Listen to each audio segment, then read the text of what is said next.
Kikou! Bonjour. Dans cette vidéo, nous allons à nouveau changer de pays. Et nous allons... On va où? Attends, normalement, si je me rappelle bien, c'est l'Italie. Ah bah alors là, en camion, t'as du chemin, hein?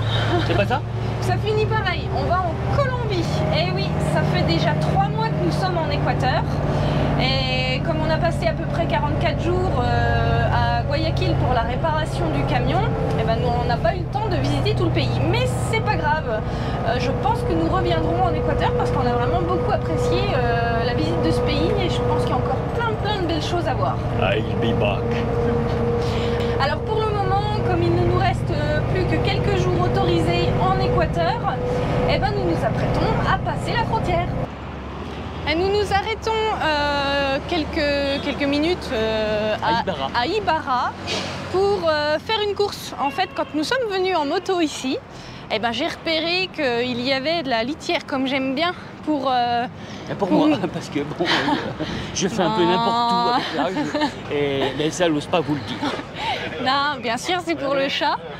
Et donc, bon, bah, vous ne pouvez pas la transporter à moto, mais on s'est stationné avec le camion. Et là, on va aller chercher la litière en question. Eh ben, il y a tout un choix de litière, comme dans la plupart des magasins. Mais souvent, c'est de la litière agglomérante et du coup, elle n'est pas du tout appréciable ni pour moi ni pour le chat. Donc, celle que je préfère, c'est celle-ci. On en a aussi en France, c'est des cailloux blancs.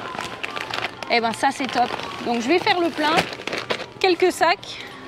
Et comme ça, Minou aura toujours les fesses au propre. Dis la vérité, c'est pas pour Minou. T'as un ras-le-bol de me voir gratter.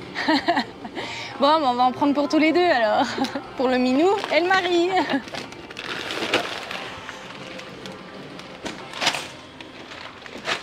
Et ben voilà, on a tout ce qu'il faut. Donc maintenant, on peut reprendre la route. Direction la frontière.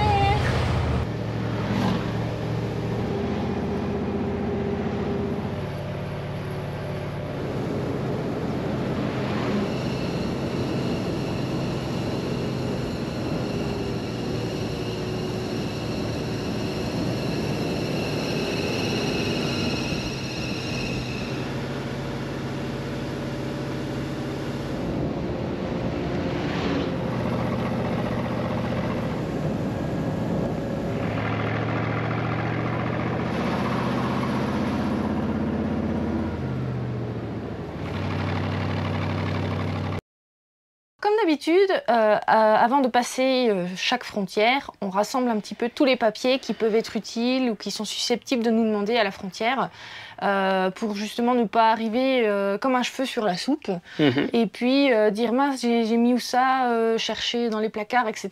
Non, là on essaye toujours de tout rassembler. Tout est bien à sa place avec Marilyn. Bah, je suis assez organisée et c'est vrai que j'aime bien les choses à leur place.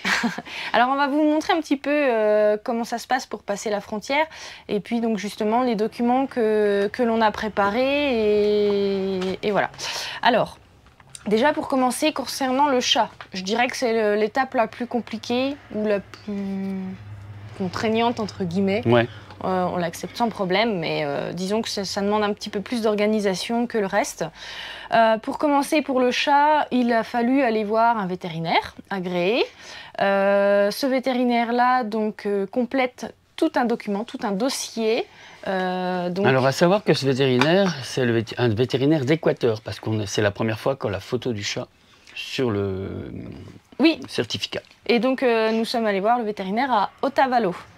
Et donc comme vous pouvez le voir, il complète tout un dossier et c'est donc comme disait Didier, c'est la première fois qu'on a les photos du chat sur le dossier du vétérinaire. Donc deux profils, les deux profils, hein, et également de face. Et ensuite... je pense savoir pourquoi. C'est au cas où il se transforme en lapin. Oui, bah oui, on ne sait jamais. Il faut bien voir que c'est lui, quoi. Bah oui. Et donc à partir de là, il complète aussi tout un tas de choses sur lui, le poids, le sexe, sa race, et également bien sûr tous les vaccins, tous les vaccins, les traitements antiparasitaires, voilà comme quoi il est bien à jour. Ensuite, une fois que ça c'est fait, Didier a été dans une banque en centre-ville pour pouvoir prépayer l'organisme suivant. qui s'appelle je sais plus quoi. Alors, dans les autres pays, c'est la Sénasa, la ZAG. Sénasa, ZAG. Sénazag. Ouais, et donc là, moi, je cherchais un nom similaire, parce qu'en général, ça ressemblait à ça. C'est bizarre, je trouve pas. Donc on s'est renseigné. Et au final, donc l'organisme ici en Équateur, ça s'appelle Agrocalidad. Je le précise bien parce que ça peut vous servir si jamais vous avez un animal de compagnie. Ouais. Vu que vous devez passer par cet organisme, au moins vous ne cassez pas la tête à chercher. Donc c'est Agrocalidad. Donc ensuite, on se rend dans cet organisme avec les documents du chat. Il passe un petit peu de temps à étudier tout le dossier. Et à partir de là, ensuite, il nous remet un document hyper officiel. Avec, en fait, il est non falsifiable. Et c'est ce document-là que nous allons présenter à la frontière. Alors très franchement, quand vous passez une frontière, que vous avez un document comme ça, les douaniers, ils regardent vite fait, ils se doutent que quand vous avez eu un document comme ça, c'est que tout est en règle. Et que tout est bien. Ouais. Donc ils regardent vite fait le chat parfois, histoire de le voir physiquement, pour voir que c'est pas un lapin. Ça à tous les coups. Et Ou si jamais il avait fait un brushing ou autre chose, quoi. Mais... Bah oui. Donc là, c'est impossible de faire un brushing avant de la frontière, sinon il passe pas. Donc ça passe comme une lettre à la poste. Voilà. Donc il suffit de bien s'organiser au préalable et ensuite les démarches se passent vraiment très bien à la douane. Et bien sûr, il ne faut pas oublier le passeport dans lequel il y a tous les vaccins, toutes les informations. Voilà. Donc ça c'est pour le chat. Je crois que j'ai tout dit pour le chat. Oui, le chat par contre il est dans le camion, pas dans le passeport, autrement il serait bien plat. Pas... Bah vie, hein. Et donc c'est relativement similaire pour un chien, si vous avez un chien. Les vaccins diffèrent peut-être juste un petit peu par contre. Voilà. Ensuite, on va faire vite fait le tour des autres documents que nous avons besoin. Bien sûr, donc on présente la carte grise française pour réaliser le nouveau TIP dans le pays en question. On présentera aussi la carte grise de la moto donc, que l'on a achetée en Équateur. On espère que ça va bien se passer, mais il n'y a pas de raison, ça devrait bien se passer. Et pour ces deux véhicules-là, donc en Équateur, il n'y avait pas besoin d'assurance, mais en Colombie... Alors, assurance obligatoire, ils appellent ça un SWAT. Ouais. Donc, quand vous avez une assurance pour faire l'Amérique du Sud, souvent, cette assurance-là ne veut pas remplir ses obligations en Colombie et en Équateur. Équateur parce qu'il n'y en a pas, en Colombie parce que c'est un peu risqué. Alors, nous avons contacté une personne de Colombie par WhatsApp et on a fait tous les papiers. On les attend justement là ce matin ou après-midi pour pouvoir passer la frontière. Parce que sans assurance, vous faites confisquer le véhicule et vous avez une amende. Jusqu'à ce que vous ayez une assurance. Donc on va pas jouer...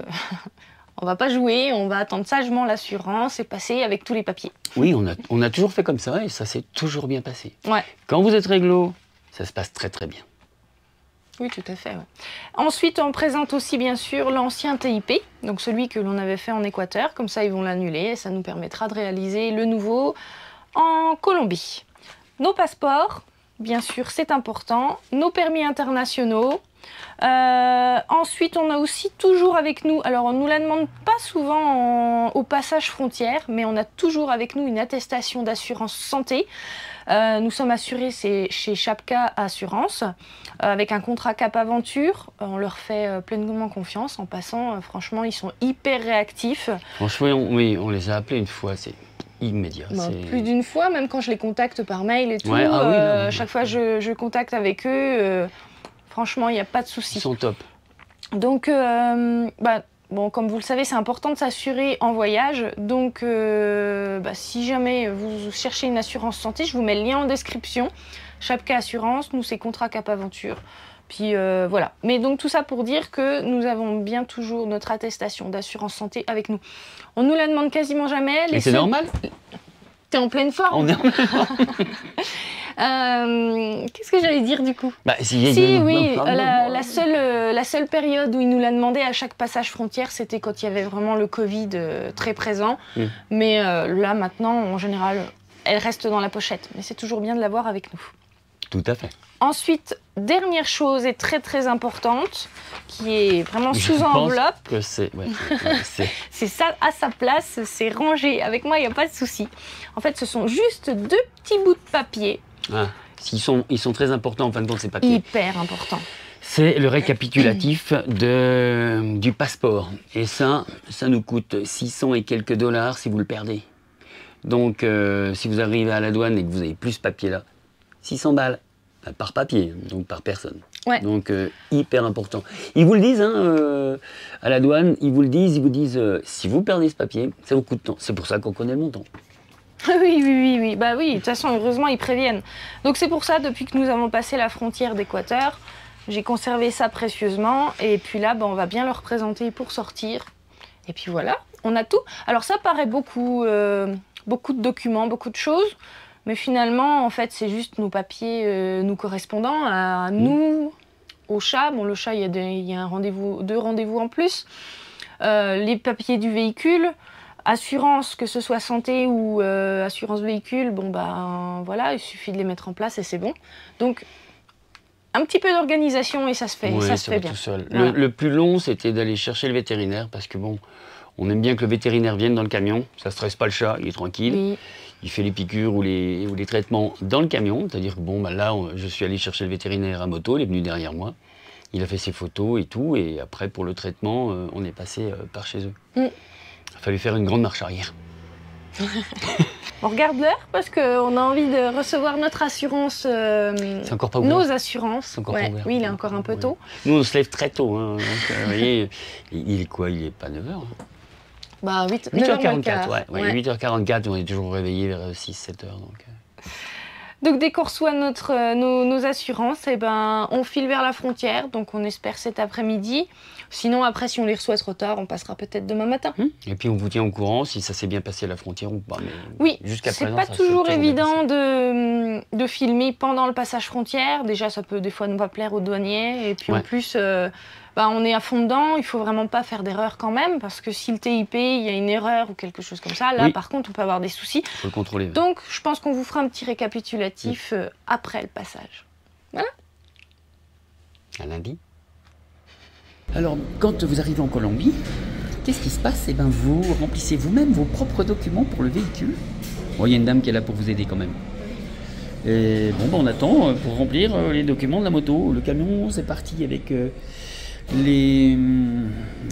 dame est partie avec donc la carte grise, les 2 permis de conduire internationaux, passeport. Et bon, elle va revenir, elle va appuyer sur la petite touche magique et puis on va recommencer tout ça avec les papiers de la moto. Bon, ça fait un petit moment qu'on est là quand même. On est là depuis quelle heure, en gros? Je sais pas exactement. Mais moi non plus. Ça fait trop long. De toute façon, on prend le temps qu'il faut. On compte plus. Et attends, le chat, c'est pas fait encore. Non. Faut voir le chat avec les messieurs qui sont dehors là-bas. Ouais, après avec le papier qu'on a, ça va aller. Ouais, ça va aller. Tu as reçu un numéro. Bon, bah, apparemment, on n'a pas vu de douanier pour nous fouiller ou quoi que ce soit. On a fait nos papiers, tout ça, puis bon, bah voilà. Bon, bah. Allez, c'est parti. C'est pas un éboulement, là, regarde, c'est un trou terrible. Oui.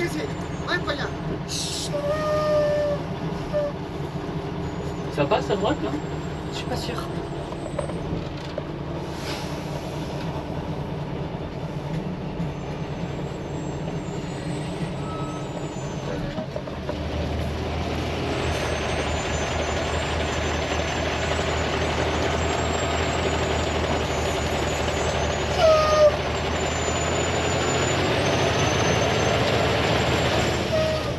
Juste, mais ça passe. Donc voilà, on arrive à l'endroit où on va dormir ce soir. La moto, là, ça passe pas. Alors, va peut-être falloir que je dégage les branches pour la moto, alors j'arrête la caméra. Ça y est, nous sommes bien arrivés en Colombie. Encore un nouveau pays. Ouais. Alors le temps d'aller chercher de l'argent colombien, d'acheter des cartes téléphoniques et de venir ici, il était assez tard. Et puis il faut dire aussi qu'on était assez fatigués. Donc on va vous faire un récapitulatif aujourd'hui. Pour nous, il n'y a eu aucun problème. Non. On présente juste les passeports. Pour le camion et la moto, alors il y a donc un TIP, une carte grise liée au pays à faire. Alors ce qui était marrant, c'est que Marilyn s'est installée devant l'ordinateur et la dame lui a dit « Tu fais le travail Donc il a fallu remplir nous-mêmes les documents sur ordinateur. Par contre, elle était là quand même pour nous dire, oui, si on avait des questions, parce que tout est en espagnol, si on avait quelques questions, donc elle nous répondait. Et en fin de compte, c'est Marilyn qui a rempli son TIP. Et la dame, par contre, a finalisé le tout, a mis les photos, parce qu'il fallait mettre des photos du véhicule, hein, c'est ça, des autres choses. Oui, elle a fait en fait des copies de nos passeports, des copies de nos permis internationaux, et puis effectivement, donc Didier a dû aller faire des photos des numéros de châssis et tout ça, pour lui présenter, et elle a fait tout un dossier, et puis voilà, après, voilà. Mais c'est vrai que c'est moi qui ai complété toutes les informations, enfin moi et Didier, on était concentrés pour pas faire d'erreur, parce que dans ce cas, ça repose vraiment sur nous. Et puis ensuite, elle finalise le dossier avec les derniers éléments. Et voilà. Alors, ça prend un peu de temps. Pour le camion, ça a toujours bien passé. La moto achetée en Équateur, aucun problème. Nickel. Elle m'a juste demandé de faire une photo de la plaque d'immatriculation du châssis qui est au niveau du guidon.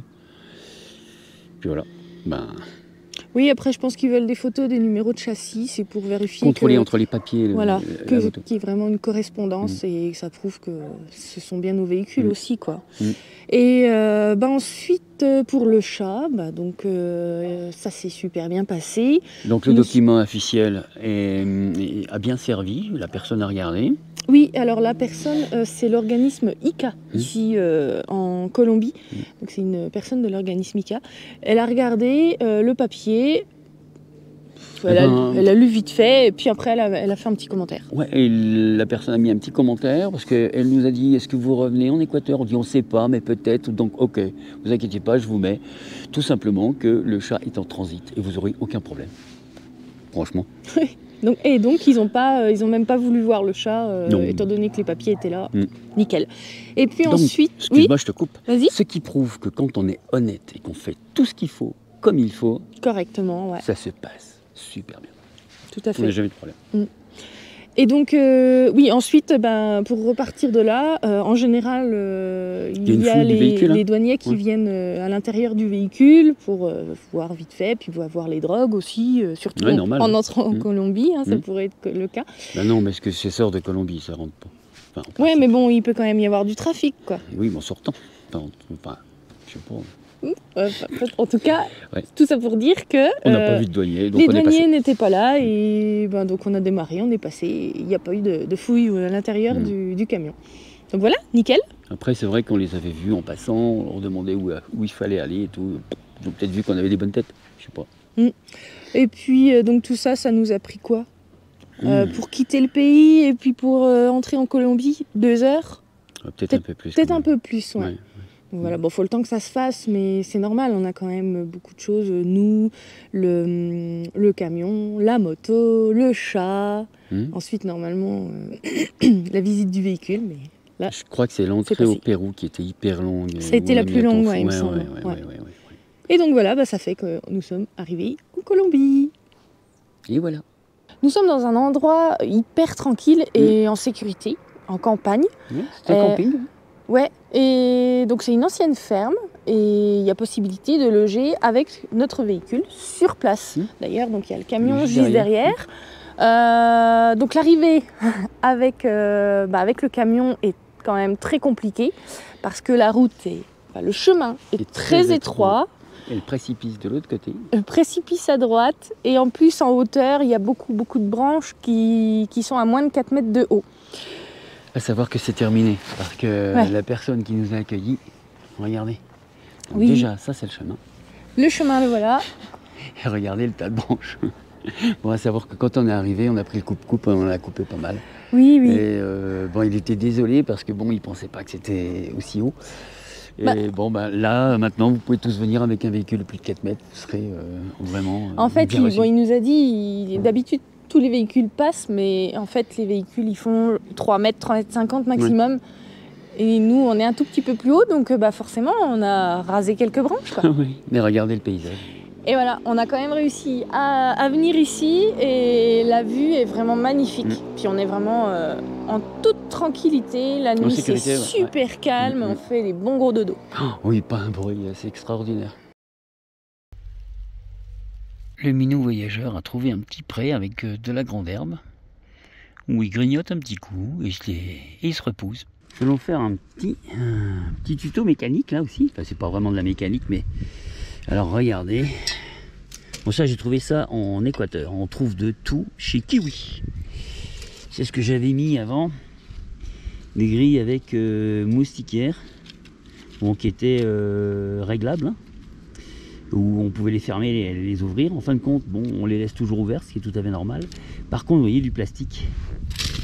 Et ben, je vous déconseille de mettre du plastique sur vos véhicules. C'est de la cochonnerie. Bon, vous allez me dire ici, il n'y a pas de moustiquaire, mais ben, j'ai du tissu à moustiquaire. Je vais couper le autour. Je vais coller au silicone. À savoir que j'ai une grille aussi à l'intérieur. J'ai déjà nettoyé un petit peu, hein, parce que plein de saloperies s'étaient installées. Donc je vais remettre la grille. Je vais la décaler un peu par contre. Pour être sûr que toute la ventilation passe. Je vais la mettre comme ça. C'est ce que j'ai fait déjà en bas. On la voit en bas là-bas. Donc je vais faire ça. Je vais la mettre ici. Comme ça, on a vraiment une bonne aération. Avec l'anti-moustique, l'anti-guêpe, tout ce que vous voulez. Refaire des trous. Et c'est reparti. Et ça, au moins en métal, si ça plie, on peut le redresser. S'il y a une branche ou quoi que ce soit. Bon, ça a tenu 2 ans seulement. Hein. Le plastique, avec les UV, la chaleur, etc. Bah, ça tient pas. Regardez la vue que j'ai. Là, on est en Colombie. Bon, on est dans un secteur qui craint. Donc dans une zone rouge. Donc on s'est installé dans un camping. Dans le petit tissu de moustiquaire, parce que bon, il en faut toujours, hein. Avec un chat il faut toujours du tissu à moustiquaire, parce que bah, des fois il fait ses griffes après le tissu à moustiquaire, donc j'en ai toujours pour remplacer.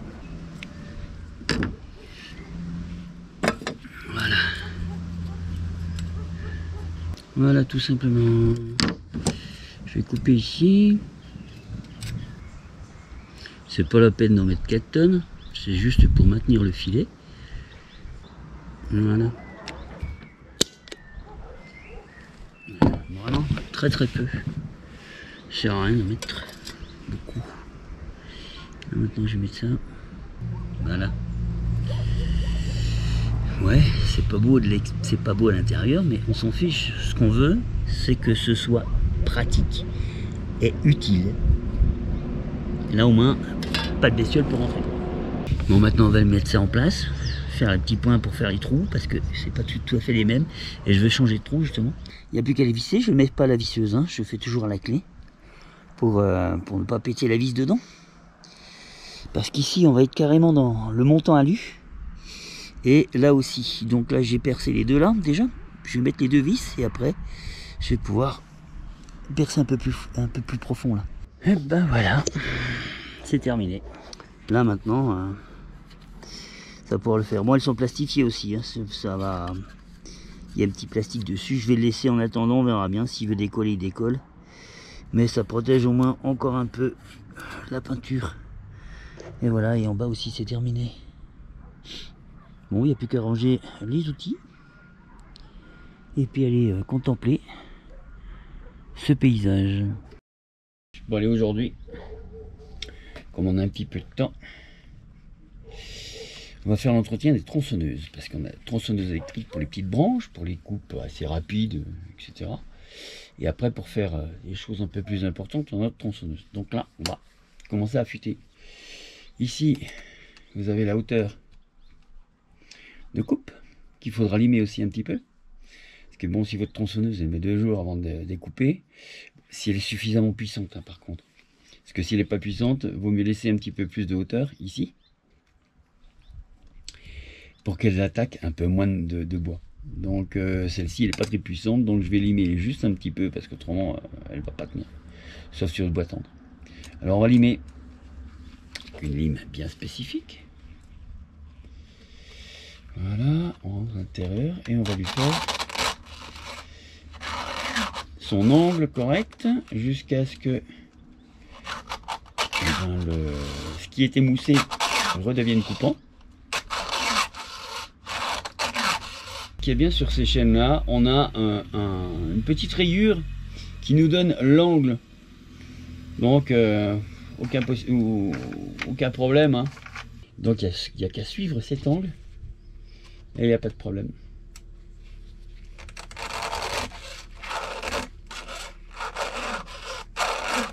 Allez, je fais tout le côté et je reprends pour l'autre. Bon, maintenant qu'on a fait le côté là, on va faire celui-là. Donc on va simplement le mettre dans l'autre sens. Suivre le petit trait qu'il y a sur la lame. Et hop, on va y aller.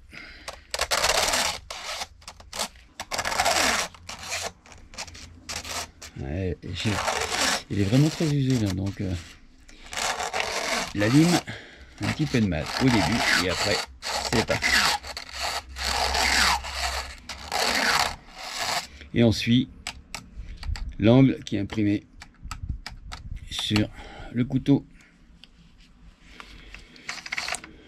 Allez, on continue. Voilà. Eh ben, on a terminé. On va régler un peu tout ça. Huiler un peu. Mettre une batterie, puis on va faire un essai. Vous allez voir, ça va super bien couper. Alors, sur ces petites tronçonneuses de camping, il faut desserrer. Et ici, vous avez pour tendre la chaîne. Hop. Il ne faut pas trop la tendre, ça sert à rien. Parce que quand elle va tourner, elle va se serrer. Tronçonneuse de camping.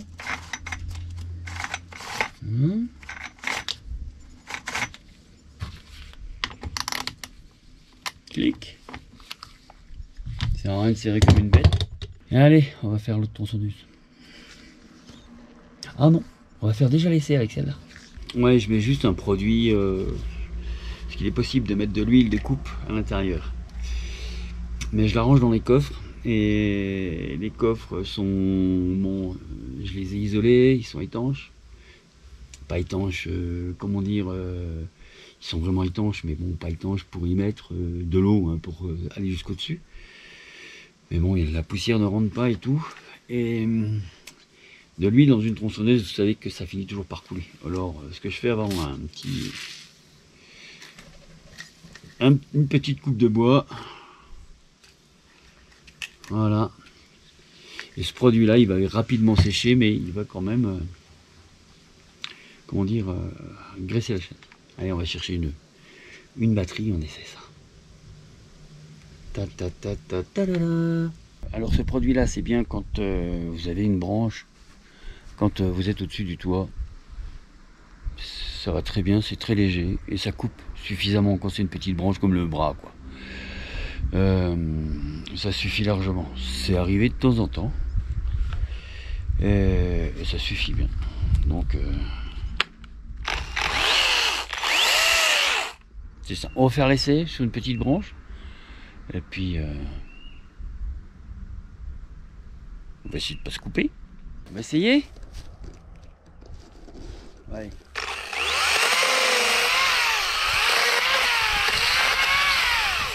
Bon, ça coupe, hein. Vous allez me dire, c'est une petite branche. On va essayer une plus grosse.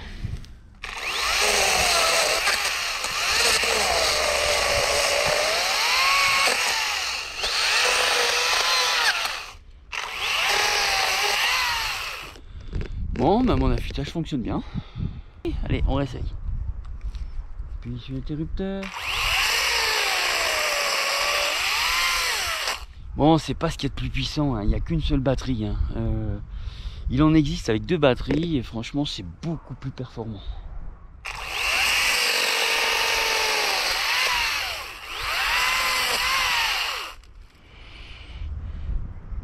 Alors celui qui dit que mon affûtage il va pas, je le récupère avec ma tronçonneuse.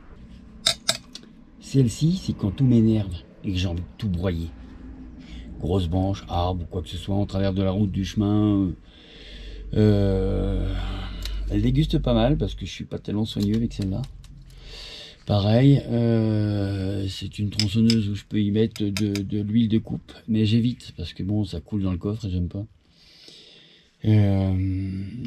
Donc bon, j'y mets un petit peu d'huile au fur et à mesure ou d'un petit produit. Bon après, c'est pas un outil de travail, hein, c'est juste pour dépanner. Donc ben là aussi, hein, on va affûter la lame parce qu'on ne sait jamais si jamais on a quelque chose en travers du chemin. En Colombie, et ben Au lieu de sortir la machette ou la petite tronçonneuse, sortir la grosse, ça va beaucoup plus vite quand même. Donc voilà, bah c'est parti, hein. On va faire la même chose. Là par contre je sais que sur cette lame, on a deux couteaux qui sont dans le même sens. Donc on va commencer à partir de ces deux couteaux, tiens les voilà. Donc je vais commencer à affûter à partir de ce moment là. Et puis après, bah, c'est beaucoup plus facile parce qu'il y en a beaucoup plus. Hein. Donc, puis bon, il coupe autant que mes dents. Allez, on y va. Celle-ci, on va commencer comme ça.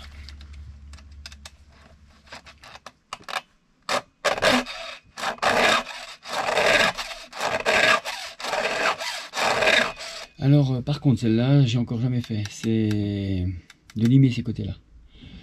Ça, c'est pour la profondeur de coupe. Et comme il y a pas mal de chevaux dans celle-ci, je vais me permettre de couper ça parce que pour que ça fasse des plus gros copeaux. Donc, on lime ici. Ça permet d'augmenter la profondeur de coupe. Là, on suit bien le petit trait qu'il y a aussi sur la lame. C'est tout. Bon, je vais pas vous montrer tout ce que je vais faire là, sur cette tronçonneuse.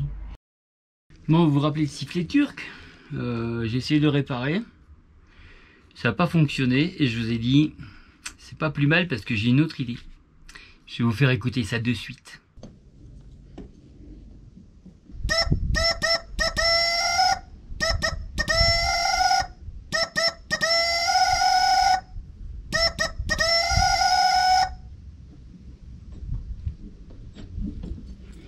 Ben, j'ai fait un sifflet poulet. Au moins c'est unique. Désolé. Je suis heureux, moi je suis dehors sur la chaise à maman. Mais qu'est-ce que je suis heureux.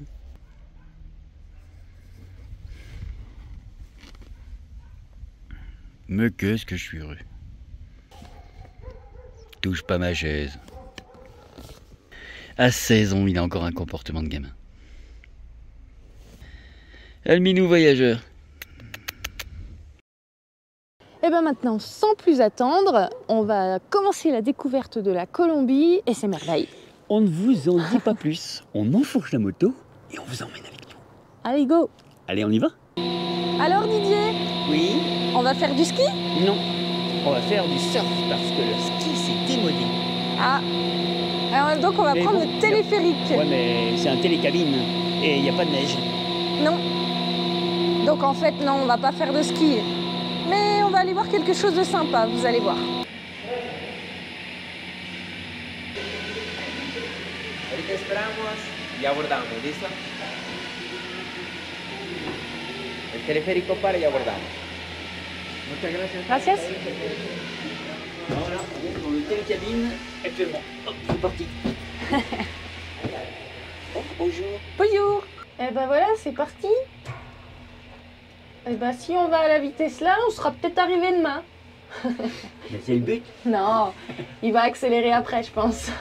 Je disais à Marilyn que tout ce qui était système comme cela en Colombie, eh ben voilà quoi, c'était bon, c'est bien. Hein.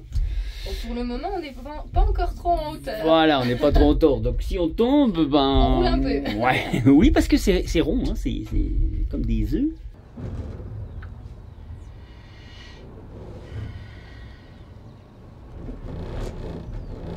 Oh là là, ça vibre. Oui, ça vibre. Et maintenant, on redescend. Ah, je vois le câble là et regarde, il y a une entaille. Non.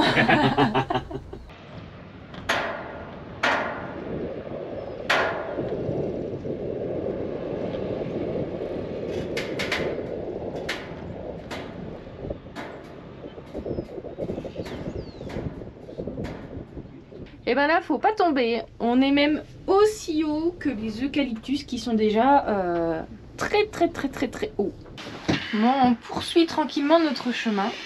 Mais regardez comme c'est hyper haut.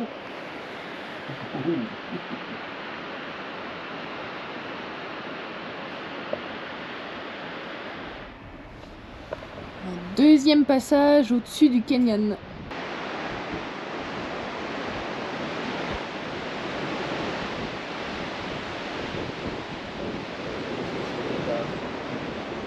sommes venus voir ici la seconde merveille de Colombie, juste après la cathédrale de sel de Zipaquirá. Et donc c'est un important lieu de culte et de pèlerinage. Et on va descendre pour aller voir de plus près.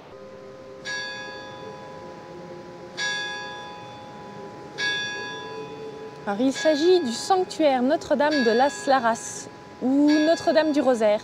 Et c'est même considéré comme le Lourdes sud-américain.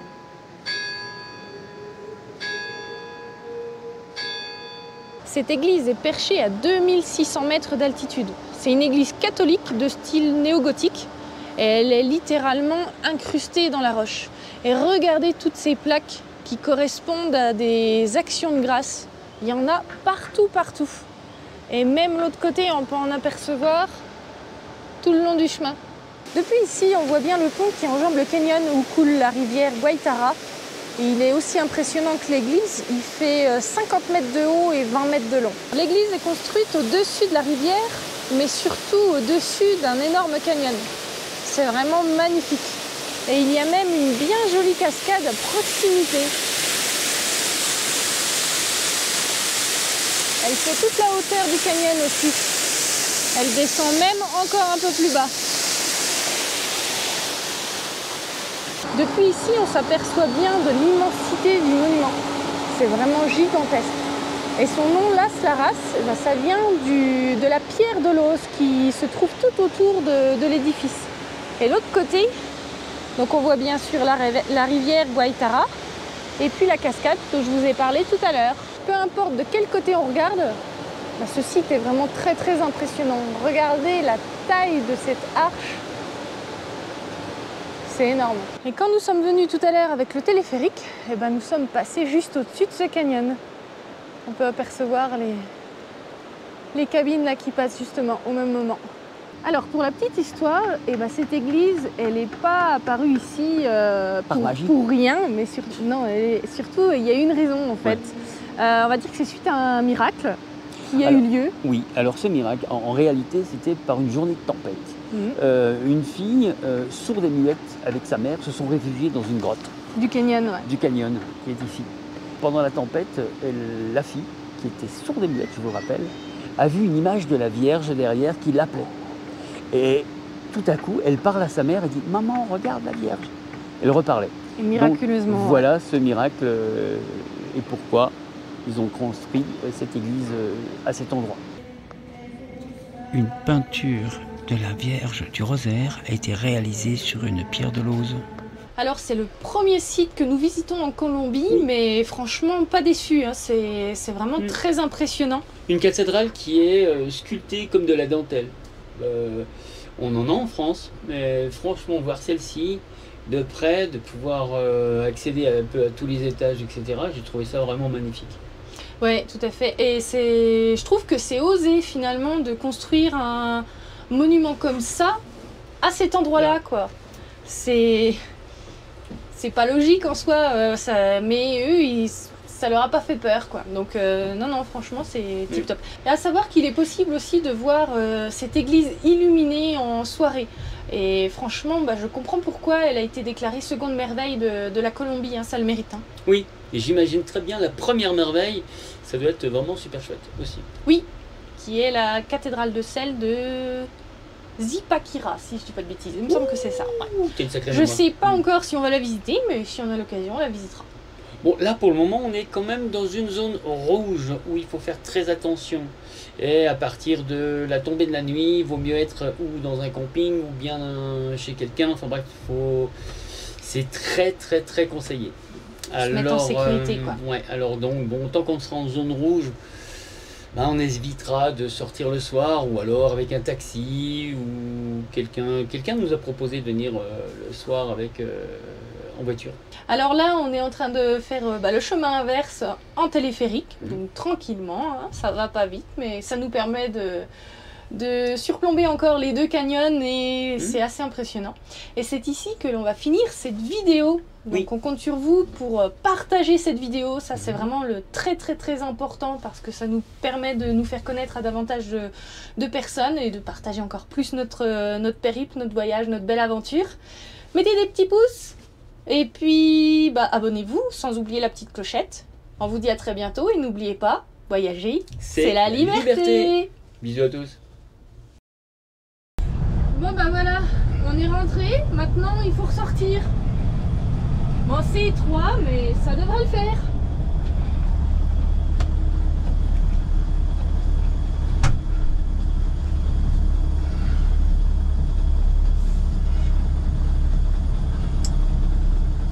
Je vois pas où il est le poteau. Vas-y doucement. Si tu peux aller un peu par là-bas. Je pense que ça devrait passer. Vas-y doucement. Ouais, ça passe. Ouais, ça va le faire. De mon côté c'est bon. Ouais, cool. Oh, là. Ça s'enfonce un peu quand même. Hein. Ils n'avaient pas prévu pour. Si t'inquiète pas, je vais faire du bruit, je claque ma porte. Ok. Voilà.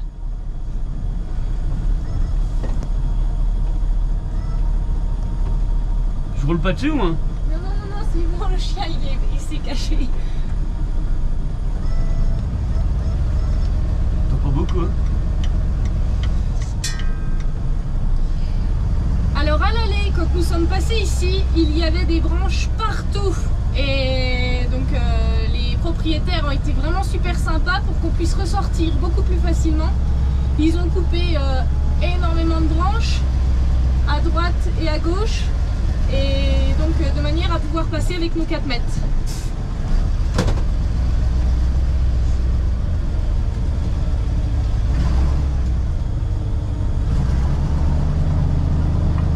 Tu peux serrer. Là, ça passait pas là-haut.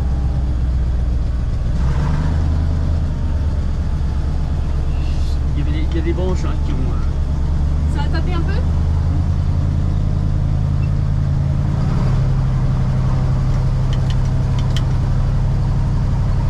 Ça grimpe fort, hein, on est au premier. Hein. Ouais, tu m'étonnes. Mais c'est sympa, hein, c'était sympa comme endroit. Oui. Qu'est-ce qu'on était au calme? Ouais. T'as vu, les chiens ils nous raccompagnent jusqu'au bout. Hein. Elle ouvre le chemin. Ah, ils ont fait du super boulot, il a vraiment enlevé toutes les branches. Hein. Oui. Ici, il y avait aussi beaucoup de branches là. On a joué avec le coupe-coupe. Ouais. Et puis il en a retaillé aussi. Ouais, après, il a hein. tout retaillé.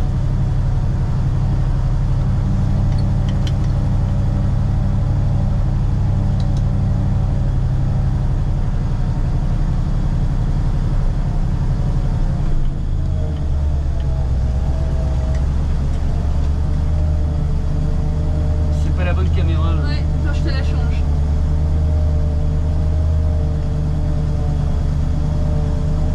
Là, ça va peut-être être un peu juste, mais les branches sont molles, donc ça devrait le faire.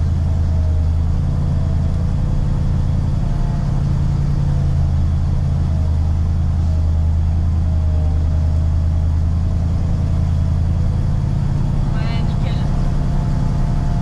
Tu veux que j'aille tenir la porte un peu plus ouverte? Ça devrait passer. Ok. Tu vas à gauche, hein, c'est ça? Ouais. Ça passe là? Non. Tu serres un peu de ton côté. Voilà, là, ça devrait être bon. Ça. Je vois.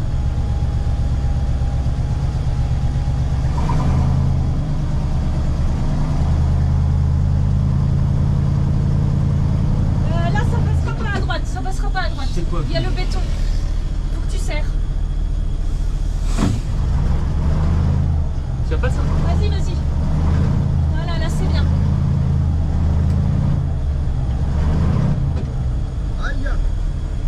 Muchas gracias, señor. Que me le vaya bien. ¿Dónde? Feliz viaje. Sí, y muchas Muchas gracias para gracias. todo. Buen Feliz día. viaje. Muchas Que gracias. le vaya bien. Gracias. Il y a du monde là-haut? À droite, c'est bon, il n'y a personne. Tu peux y aller. Toujours bon? C'est bon, toujours.